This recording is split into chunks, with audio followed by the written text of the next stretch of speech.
Good afternoon, good morning in some cases. I know folks are joining us from across Canada. Welcome.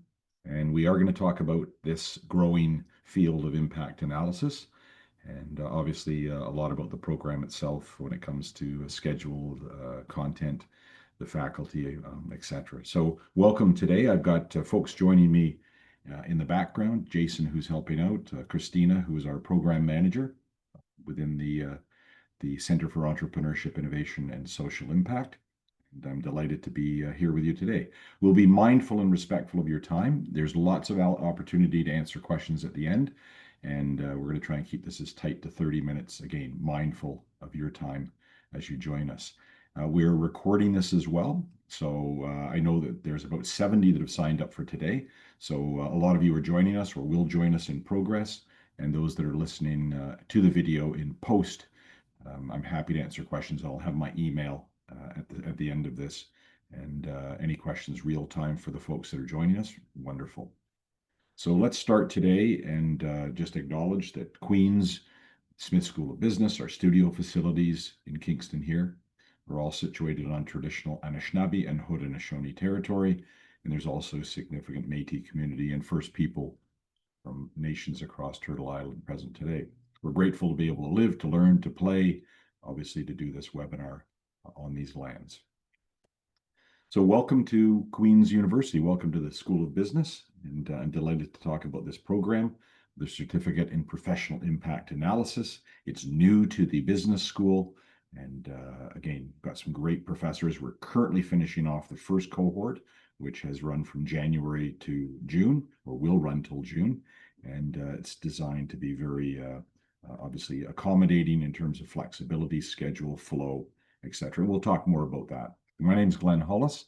I'm with the Center for Entrepreneurship, Innovation, and Social Impact. And I used to run the Accelerated MBA prior to this. And I've got a special interest in the area of impact analysis and in those companies that are seen as productive and very much in the corporate social responsibility space as well. So excited to be here with you today. So this program is the only program that measures good. And we'll talk about this notion of good and what that means. And this is absolutely applicable to those in for-profit, not-for-profit, government, within the private sector. And in fact, we've got a mix of people within the program right now that are going through this first cohort. So we're talking about the cohort that starts in July. I'd be delighted if you join us. We're ramping up to be a strong program. We're trying to cap it at 25 people. And we've got a number of people that are in the program now. And it's exciting, great backgrounds. And we want to keep it small and intimate so that we can have coaching, access to the faculty, etc. So again, this is a program that measures good.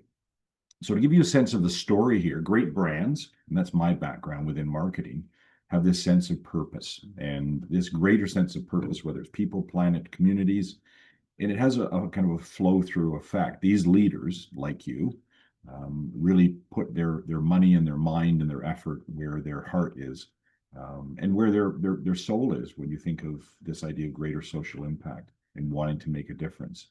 And these organizations, of course, and this is empirically measured, they command a higher value, whether it's stock, whether it's the idea of loyalty with customers, employees that stay longer are more productive. So doing good is more than just doing well. That's certainly part of it, but it's also about looking at an organization's success and the impact on the world. So our mission here at the center and as part of this program is this idea of enabling leaders and enabling them to measure good, and very simply so they can do more good. And it's this ripple effect, this knock-on effect that we're quite excited about. So what are impact projects? And again, throw questions in as we're going through this. I'm delighted to answer them. But they kind of fall into at least two macro categories. There's this idea of community and social betterment projects. And here you can think about CIBC's Run for the Cure, Tim Hortons Children's Foundation, very much this philanthropical effort, energy. Then there's also organizations, whether it's not-for-profit, NGOs, government on all three levels, that are looking at community projects, stopping mosquitoes and feeding children or putting roads in or creating social programs. And then there's another area, which is this broad area of business for good investments or corporate social responsibility.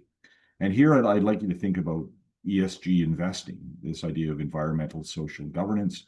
One of the students that was in the accelerated MBA, Stephen, he works for Ocean Steel. He's an executive there. And his customers were very interested in green steel. And we'll talk more about that as I go through a number of case studies. But that was something where it was good for business and it was good for the world. Suncor, windshield washer refill stations. So instead of using tons of plastic, this idea of putting those in place, it's got a business side and it's got a better for the world side as well. So the big question is, how do you measure this idea of good investment? Before you do that, why measure good? And organizations are great, as you know, at tracking a whole bunch of stuff: financial performance, productivity, customer sat, employee engagement. But few really understand, as they do more and more in this corporate social responsibility, social investment, impact investment, how to credibly measure those projects as well. And they're getting more and more scrutiny from stakeholders. And the good news is now you can do that. This program arms you with tools, techniques, methods, case studies, so that you can credibly go out and measure the return on investment of social impact projects. And it's a growing field right across companies, organizations, for-profit and not-for-profit. Why measure it? Well, it's important to measure it because you've got, as I mentioned, more and more stakeholders, government, community, employees, customers, shareholders, people that are interested. Are you a company that is truly looking at this idea of greater social good and purpose? And there's increasing demand by these organizations, these groups as well. And a lot of organizations, companies or other, want to do it because they want to stay on the forefront and move to the forefront of their competitive set. And this idea of measuring good so that they can do more good is an important part of that. So in comparison, we certainly know about financial accounting and management, and the purpose of that really is compliance and reporting, but also critically making better decisions. No different from the idea of impact measurement. You want to comply and report. You've got people that are interested or demanding results and trying to understand, are we moving the needle on these impact projects? But then you've also got organizations that use that information to make better decisions. And this idea of better reporting, but with rigor and transparency, is really this evidence-based approach that the CPIA is putting forward. So how do we measure it? Well, the idea of impact analysis through the program is critical. And we've got 3 core modules that I'll share some detail on. This idea of impact foundations, defining the impact of organizations, what it means, how to think about measuring it, quantifying your footprint, how do you measure it, and then this idea of reporting, critical, managing, doing analysis on that, and then adapting and making better decisions along the way. So let's talk a little bit about the content and delivery approach. And again, throw in any questions you may have. So the program details, it's 3 modules. And again, this is designed for busy executives like yourself, all online recorded lectures. And then there's a virtual but live capstone day at the end of each of the modules. So 3 modules, and this runs out beautifully over 6 months. The pace is delightful. It's intentionally meant to be leisurely in the pace, but it's very much about live access to the faculty in between the lectures each week. If you want, that's optional, the live coffee chats with the professors. And then after these 3 modules and the 3 capstones, there's a final exam. And that is something that is virtual as well. And it will certify you as a professional impact analyst. Program costs $2,500 per module, $7,500 in total plus tax, and that includes everything. Program materials, lectures, coaching, access to faculty, the certification itself, case studies that will do all of that. And you don't need to pay all at once. We've got a program in place where you can pay over the 6 months, pay by module. So again, it's meant to be accessible. We want to get the right people in this program. People that are in growth areas of industry and not-for-profit government. But it's important that we get strong students in that really have an interest, a deep interest in this. And that's why we are making this as available as possible. Discounts are available. We've got a number of groups in the program right now, the current cohort, that have 3 or more from their organization. It's great when you get that together. You can talk about those things and bring those ideas as we're discussing cases. And then scholarships. We've got scholarships for First Nations available for First Nations students. And as I mentioned, it's intentionally designed to be around, busy work and life schedules. And the 3 modules are spread out over 6 weeks, all online. Everything is done virtually. Do it from your home, do it from your office. You can review and re-review the lectures, and then of course full certification. And it is tax deductible. We issue a T2202 at the end of this, so you can write that off against this year's income. So again, designed to be accessible, designed to be flexible, and again, I'll talk about how it's designed to be, wonderful from a content standpoint. We've got 3 amazing faculty members that are part of this. Elspeth Murray, Dr. Murray is from the School of Business, and we've got 2 professors from the economics department at Queen's, Bauman Kashi and Chris Cotton, and phenomenal faculty that are very accessible and love talking about this. So I'll talk a little bit about the 3 modules just to give you a sense, but you can go online. I'll share the web link at the end. But module 1 is about this idea of impact foundations, an overview, broadly an overview of different dimensions to this idea of impact types, sizes, organizational approaches, how you look at it from a sort of 30,000 foot in terms of its benefit to the company, benefit to society. And then really learning how to assess and define the impact of a decision you'll make, the strategy in the organization. Cases, examples, tools you'll get from a toolkit standpoint. Module 1, and the capstone day where you gather together virtually with coaches and faculty and other students, put you into groups, and you'll go through cases to bring this to life, which is tremendous. The second module is impact accounting.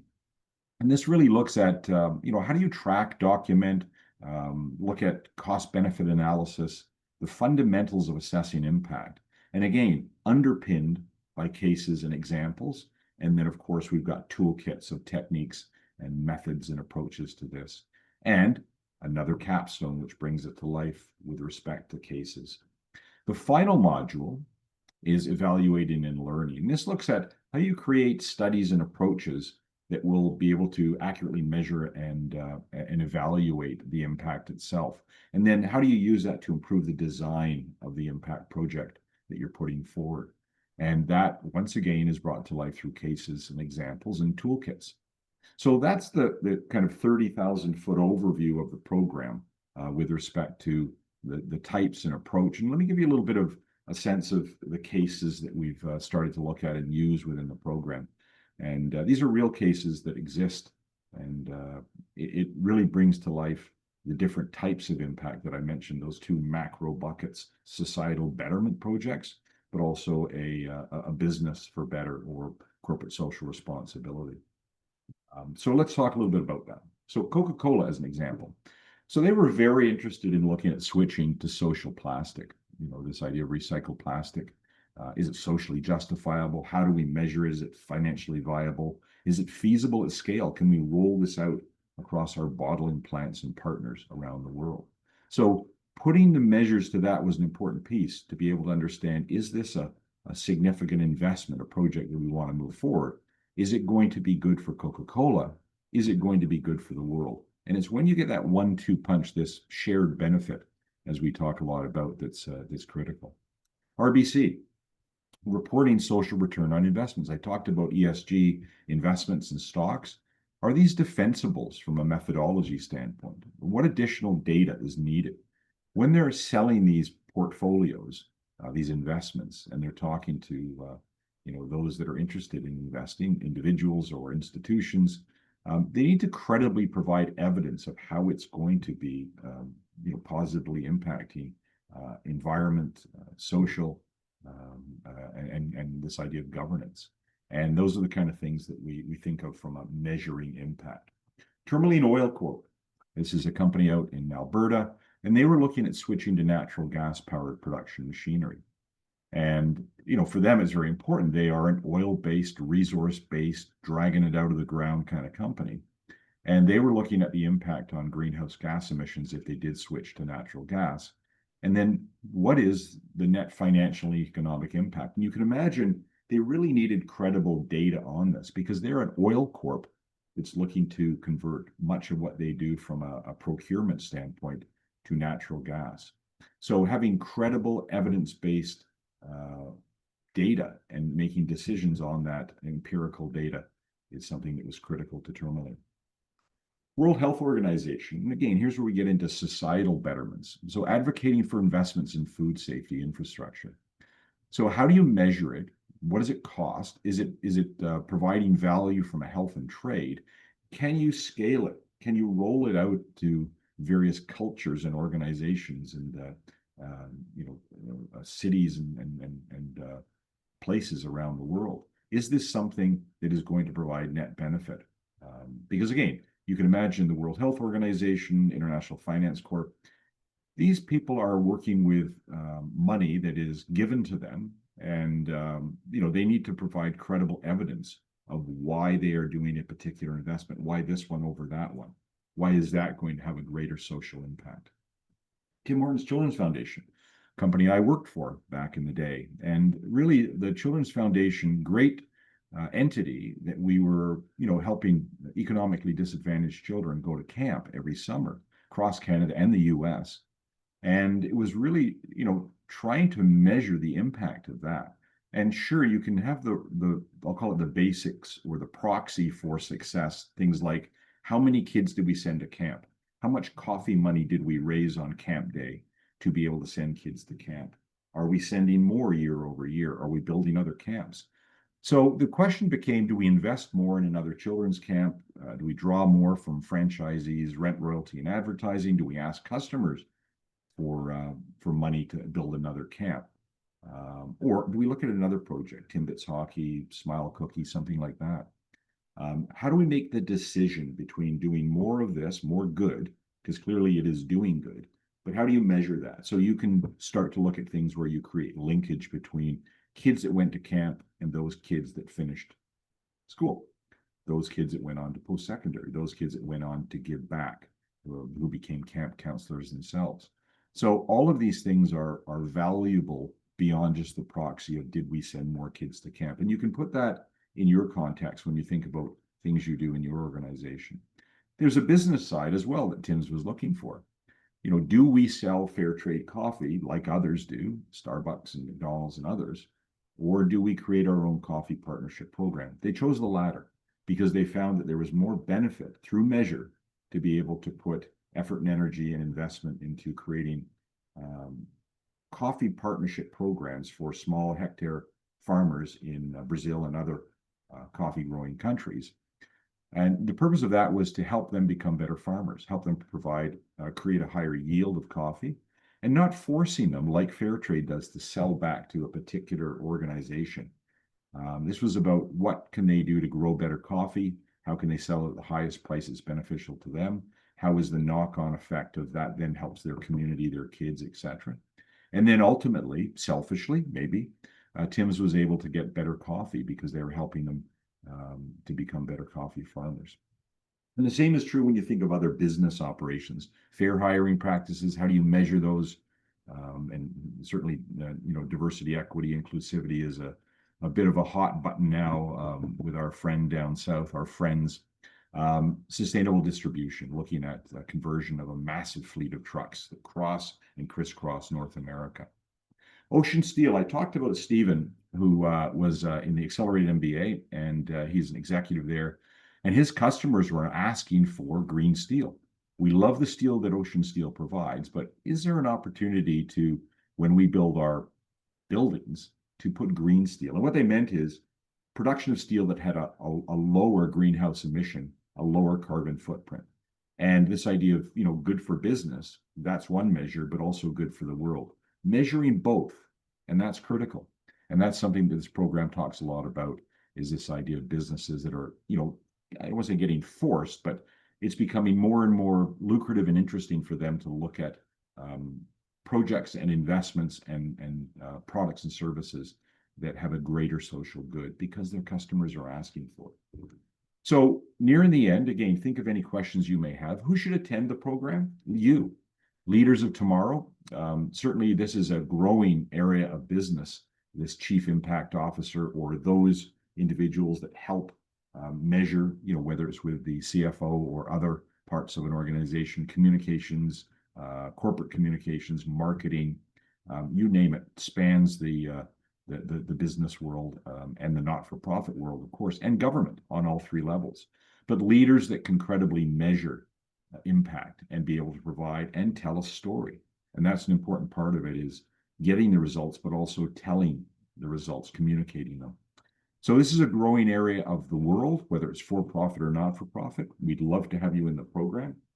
One of your professors, Dr. Kashi, talks about chief impact officers of tomorrow, and they need this foundational knowledge and relevant managing, monitoring, measuring, and again, stakeholders that are increasingly asking for measures more and more, and not just proxy measures, but truly empirical evidence-based measures. And that's the kind of thing that you'll learn. I'm going through the program now. I'm not a math guy, I'm a marketing guy. I love it. Really gives you a sense of how to measure good. And I love this idea of measuring good so you can do more good. So here's, again, just simply Google CPIA at Queen's or Smith Business School, LinkedIn. Feel free to reach out to me. Any questions you may have at all, please feel free to reach out.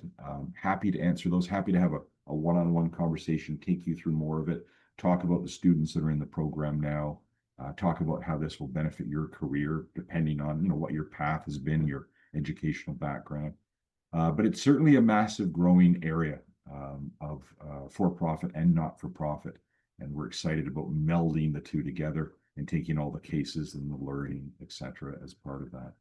So coming to the end, I promised we'd get this done within 30 minutes, but I'd be delighted to answer any questions. Throw them in the Q&A. If you've got any, happy to answer those.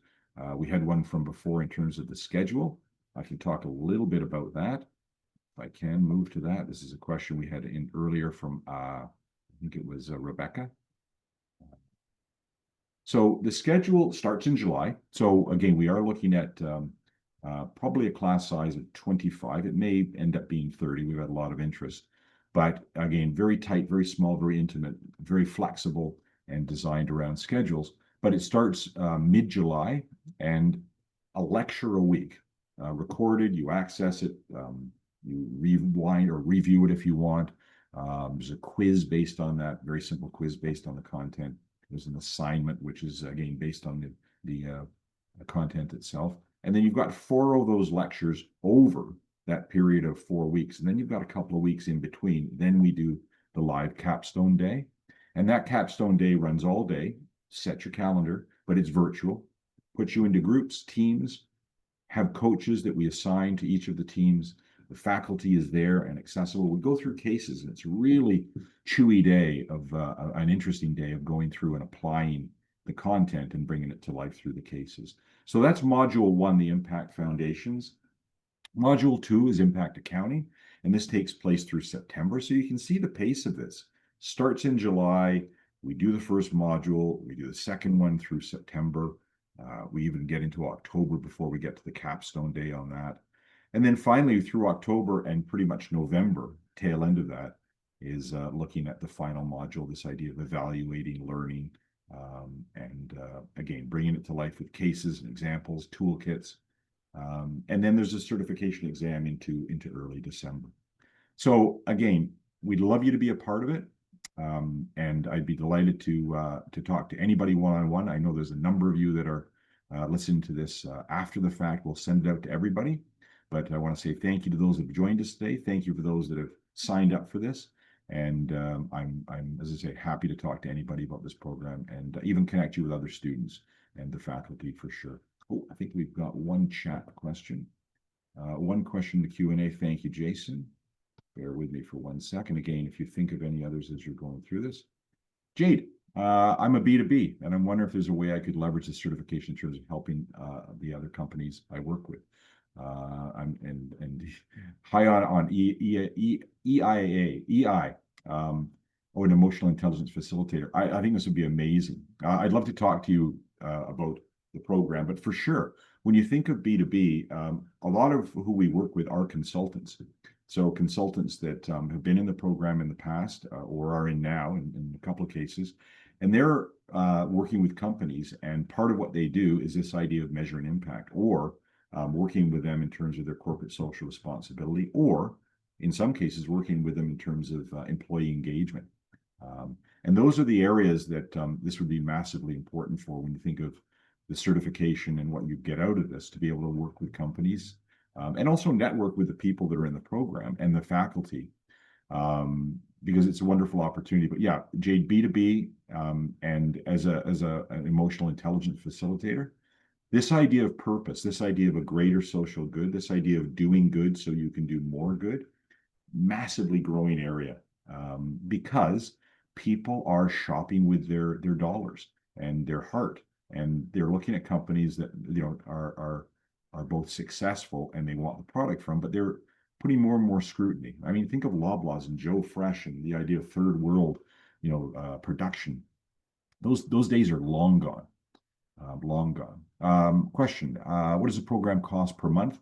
The program is spread over 3 months, or sorry, 6 months, and it really isn't a per month; it's per module, and it would be $2,500 per module. So basically, you'd pay that, over 6 weeks, and then another 6 weeks there'd be another module, then another 6 weeks, and that kind of fills out the 6 months. And it's designed to be flexible for sure. As we think about this, may come from training budgets. I certainly understand that. It may come from personal funding. Again, all tax deductible. But if it is from corporate or from a company or organization training budgets, I certainly know it may need to be sort of bled out over a longer period. You're a business consultant providing services to companies want to start business in Canada, provide all the data and guidance. Great, Ahmed. I mean, I think the idea of looking at a program like this is important, because there's a lot of Canadian companies and a lot of companies that I used to work with, as they were doing foreign direct investment into Canada through Invest in Canada. A very important part of this was their corporate social responsibility and making that investment into communities, into their pet projects and their activities that they deal with in their host country, their core country. So that would certainly be something that would be valuable for sure. I don't see any other questions. But again, please, as I go back to this, I'm happy to answer questions one-on-one as we're going through it. And anything that you've got in terms of information that I can help answer, feel free to reach out to me, and we'd love to have you in the program for sure. And we'll go from there. Thanks for your time. Jason, thanks in the background. Christina, thank you in the background. And thank you to those that joined us today, and thank you to those listening to this in post. All the best.